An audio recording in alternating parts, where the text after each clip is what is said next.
By the early 1900s, the demand for Swaraj, which was initiated in the 1906 Calcutta session, was spreading around the country. The Congress, with the support of the public, was leading the movement from the front. By 1907 Surat session, an inherent feature of the Congress party was coming out. The party united people of different ideologies for a common cause, independent India.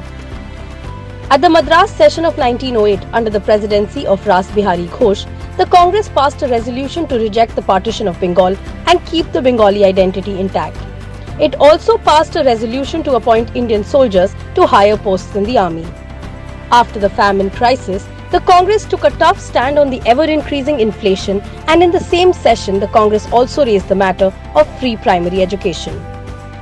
At the Lahore session of 1909, under the chairmanship of Madan Mohan Malviya, the Congress defeated another divisive ploy of the British by rejecting the formation of separate electorates on the basis of religion. The British government was trying everything possible to divide the country. But just like today, the Congress even then kept the nation united.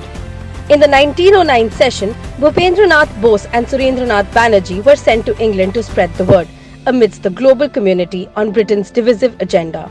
Indian workers were tortured in African countries. In the Allahabad session of 1910, the Congress opposed this indentured system of the British and strongly opposed sending Indian workers to Africa.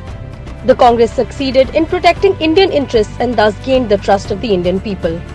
India's interests, ideas, objectives and goals have always been of paramount importance to the Congress, and the same continues even today. Look at the RTE itself.